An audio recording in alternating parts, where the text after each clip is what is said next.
This right here is like very important because it makes it to when you go to the master step, it makes it easier to get a master going and sounding loud. Thank you for tuning into this episode of Ericson Presents Mixing Tutorials. Today is Thanksgiving and it is early in the morning, almost 8 o'clock, and I need to get this video done so I can go get some food. But anyhow, happy Thanksgiving. Today's video is going to be about mixing vocals to a YouTube 2-track beat. How I make it work, how I make the vocals sit inside the beat to make it sound like it is a part of the beat.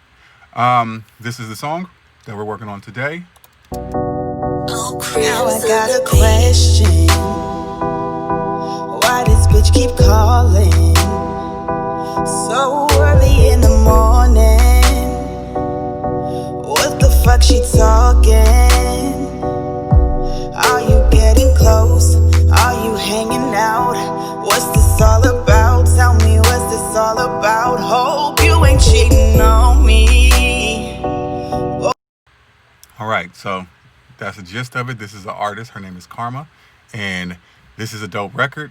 She hasn't had a lot of studio training, and to see her go from, this is her second sessions that I've done with her, and just to see her grow from the first session to the second session, it's dope. It's amazing to watch. So yeah, this is a great record. I love it, and I'm gonna show you what I did. So if this is something that you actually want to hear how I did it, I'm gonna do this in 2 videos. First video, we're gonna talk about the mix. Second video, we're gonna talk about the master, and that way you guys can learn and take whatever you need from me. Before we get started, this episode is sponsored by Truvy. Okay, this is an appetite suppressant that's 100% natural. Okay, and the reason why I like taking it is because if you're like me, you're sitting down a lot, like I'm sitting down right now. Hold on. So I take it twice a day. It controls my appetite, and it makes it to where I'm not snacking all day, and it helps me lose weight. Simple as that. So I'll leave a link in the description for you to check it out, and if there's something that you want to, try out, help your boy out, click my link, try it. It's gonna work for you because it worked for me. But anyhow, okay, so let's get to it.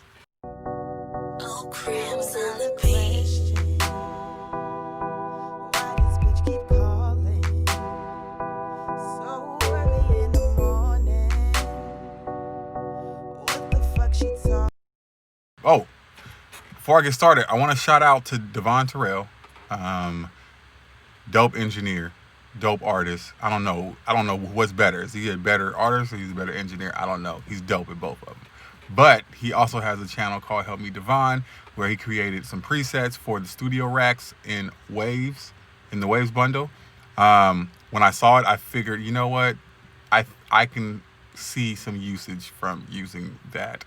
And some of you guys know that I do sell presets as well. So I figured, why not give back to the cause? I'm not trying to steal his credit. Anyhow, this is the beat by itself that I got from YouTube. I had already turned it down just a little bit because I didn't want it to peak. But Ockrams on the beat.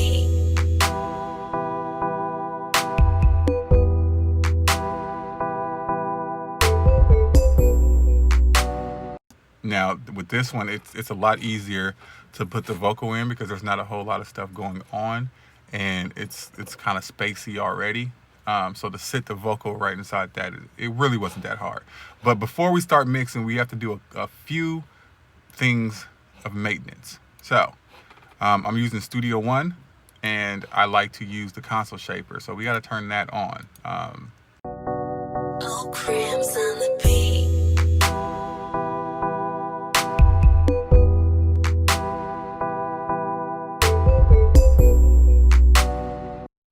So all this console shaper is doing, I have the crosstalk on. So it's just talking, all the channels that are feeding through this, there's bleed going on in there. And then I have the drive turned up. That's literally all I'm doing. So these channels right here, these colors, I treat these like summing, okay? This is like me summing in the box. I do it different ways. Sometimes I'll do it using, these plugins right here, but I just started using the console shaper because it just works. So I think summing. So everything in my sessions, I mean, even though this is only 2 tracks, but everything in my sessions can be bust down into these tracks right here. Okay, these 7 tracks, and then I bust these 7 tracks into this track right here. I call it the feed track, and this is technically my master bus, which is where I put the L2. If you want me to do a video on like routing and how I make things go, just let me know. I'll do that. But anyways, so now I have the console shaper on, and then I have this Neve. Oh God, this compressor is amazing. So let me just turn this on. I'm using the big bottom preset, and the only thing that I do in this with this preset, actually, I mean, I went through all the presets and I found out which ones I liked and which ones I didn't like for the record. But the big bottom seems to work on majority of the stuff that I use. So I'll set that preset, but the only thing I'm adjusting that's 2 things, which is my high pass filter. Now I want it to high pass up to 175. And that's mainly because I don't want the bass and the kick to be really triggering this compressor. And you can't really see that in here, but what's so good about Studio One is if you look in this little corner right here, whatever you're doing, it's gonna tell you what you're doing here. So if I turn this knob, you're gonna see that I can see the frequency of where the knob is. So get it back to 175. That's how I know that is 175. And then I adjust the threshold, and I just pull it down until I get like 1 dB of reduction. Ockrams on the beat.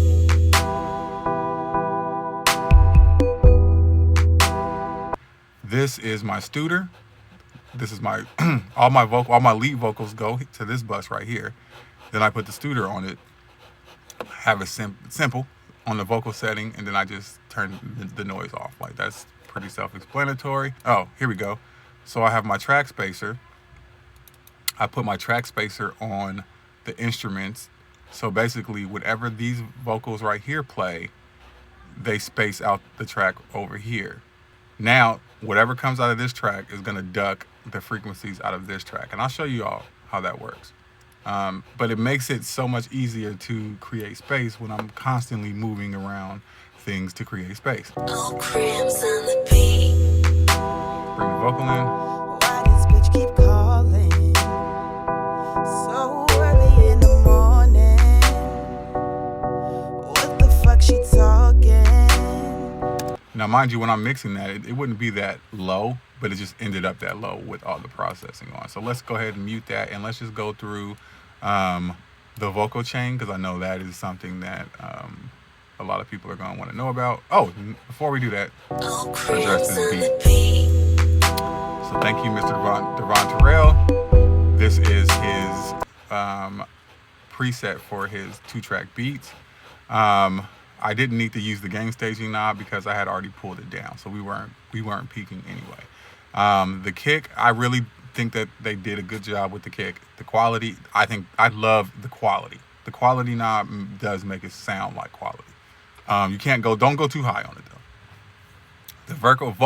The Vox Carve, I don't really use it a lot because of the other stuff that I do, but I do just a tad bit. The bottoms, I really enjoy the bottoms. I have not been able to get a snare to do much by twisting this knob. To me, it just doesn't sound that good. Maybe it's just the beats, I don't know, but I don't really work with that much. I usually don't use this width knob either, and I haven't had a reason to use the lo-fi. So if you want to learn how to work the plugin, go to his channel and then watch it. But I'll turn this on and off. Ockrams on the beat.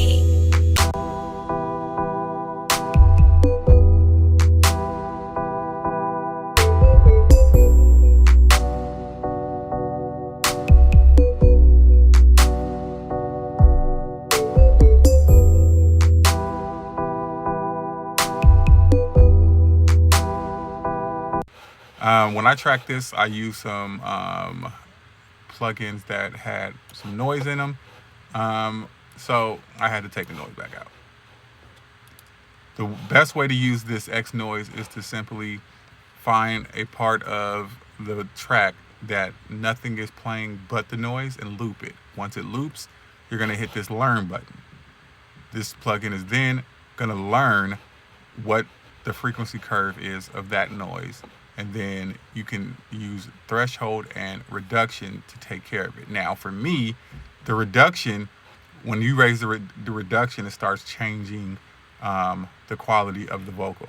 So I don't usually like to do that, but if I can get it done with just raising the threshold, I will. And this, for this particular track, that worked. So I raised the threshold, got the noise out, and everything was good after that. So we'll turn that one on. Then next we have the auto tune.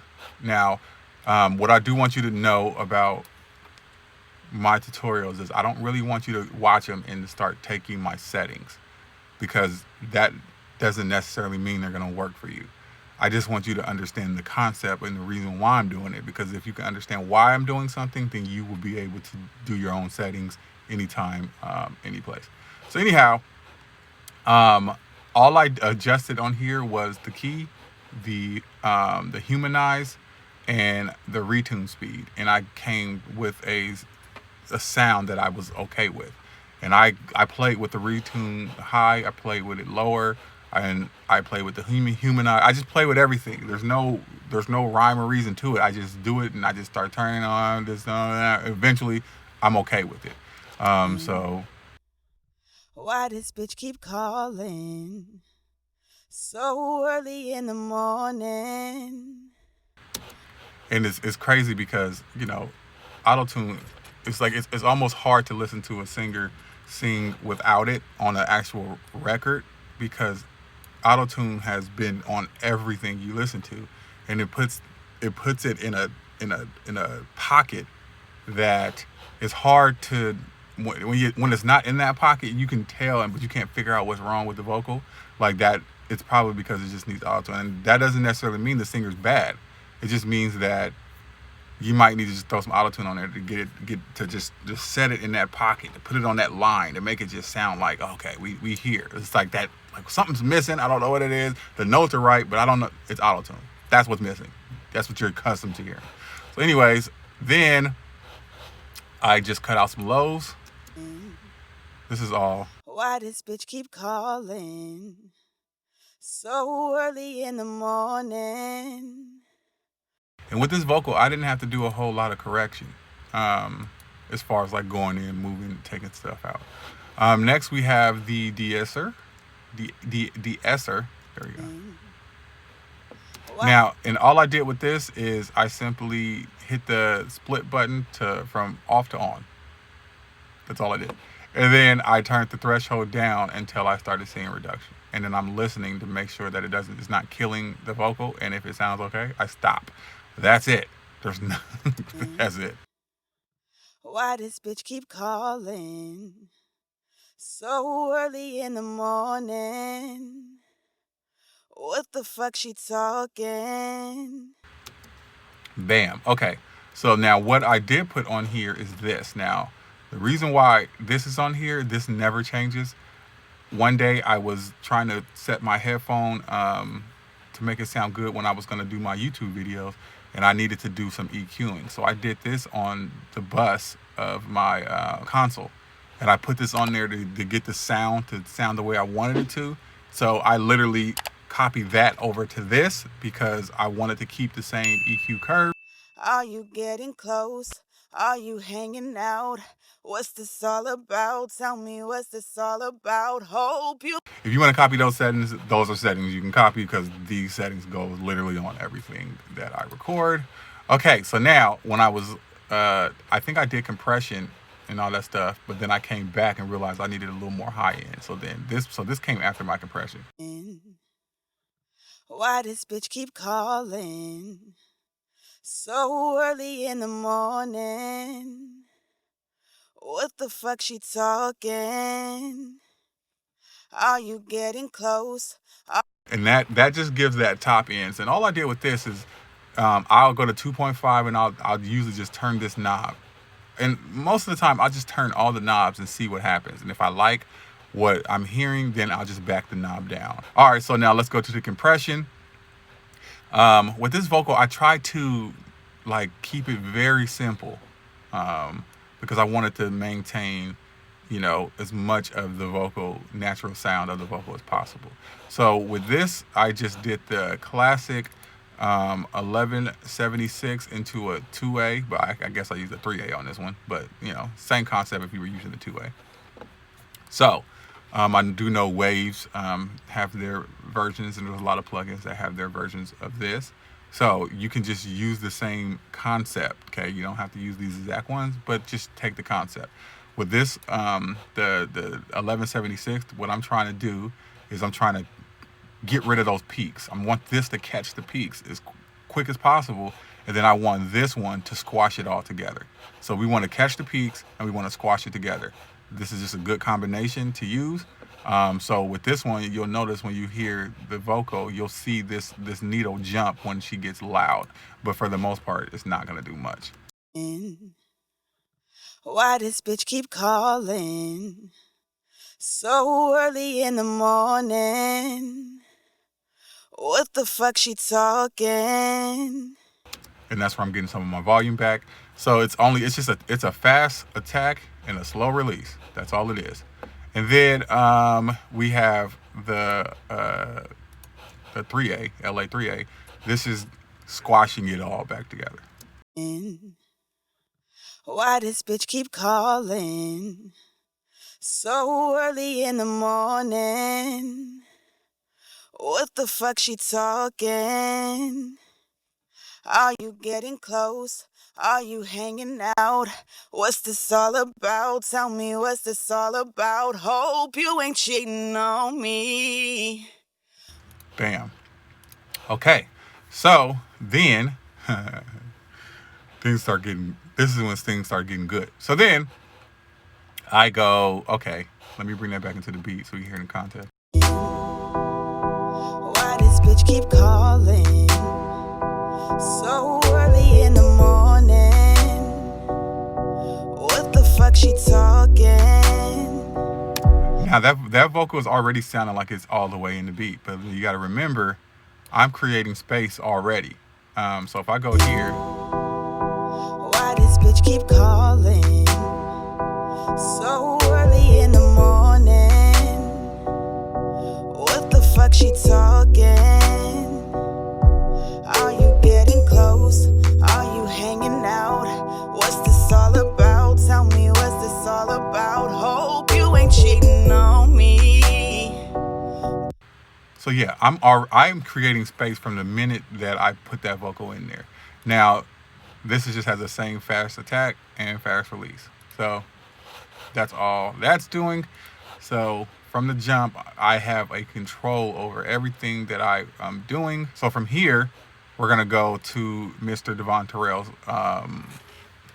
preset. And at this point, I did all this and I had no intentions on using his preset for this, but then I felt like it was missing something, and I'm listening to it. I'm like, man, I just need to get a little more oomph out of it. So with his preset, they did a very good job with the compression.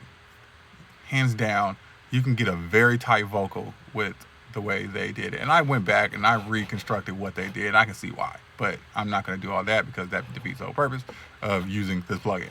So I got the compression turned up a little bit. The power works very well too. I didn't really need it in this one, but it does work very well because this is feeding to a stereo lead bus.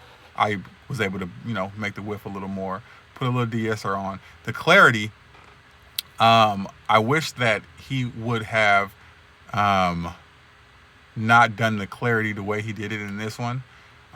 Basically, all he's doing is he's raising the top end, but he's also cutting the low end the more you go. So the more you go, it's just like it's cutting. Whereas I don't necessarily want the low end to be cutting that much with the raise of the top end. But that's just a taste thing. So when I want to maintain more low end but get more clarity out of the high, then I won't use this button. I'll just do it myself. But that's what it's doing.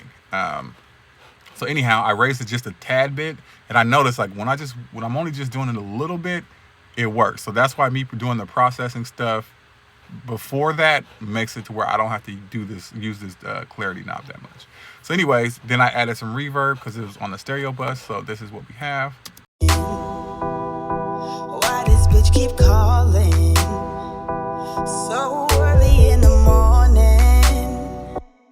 Yeah, the reverb. He did a good job with the reverb. Okay, so let's go before now. Why this bitch keep calling so early in the morning? What the fuck she talking? Yeah, now we're in the ballpark now. Now we're getting somewhere. Okay, so that's not where I stopped though. Okay, what else do I have going on here? Let's see. I have my own reverb that I added. So let's turn that on. Heard 3 a.m. she's calling you again, trying to hide your phone, but I'm certain that I seen a number. About to get this thunder, better start explaining shit. 3 a.m. like clockwork every night. Okay, so then we have the reverb going, but then I think I also put a delay in there, and I wanted this delay to go through the whole entire time. It ain't gonna work. I'ma blow a fuse if I find out I've been hurt. 3 a.m. she's calling you again, trying to hide your phone, but I'm certain that. And I have instances of the track spacer on the delays, pretty much the effects, and I do that because I want the vocal to feed those instances of track spacers so that it creates space while those vocals are playing. But then when the vocal comes out, then the delay or the reverb kind of comes back. So that's why when she pauses, you can really hear the delay, and then when she starts singing again, it kind of just tucks back in. So early in the morning, what the fuck she talking? Are you getting close? And then I wanted the hook just to feel a little different, so I created a doubler track. And on this doubler track, I just brought up the Abbey Road saturator. It's quick. I wasn't thinking too hard about it. The waves doubler, the center's turned off, all the 1 through 4, so the sides are on, and then I cut out a lot of lows. Then I love using this flanger from UAD. It's a flanger and a doubler. And then I'm squashing it together with the MV2. So let's pull that in. I believe that comes in on the hook as well. 3 a.m. she's calling you again, trying to hide your phone, but I'm certain that I've seen enough. So this is going behind the hook. Better start explaining shit. 3 a.m. like clockwork every night. Something just ain't feeling right. Okay, so then I believe I added one more delay.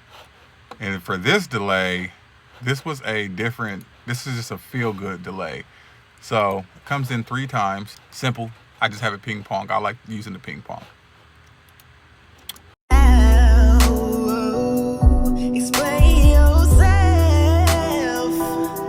Explain it. You can hear it bouncing back and forth from the left to the right. I don't understand. Here it comes again. And I don't understand it, boy.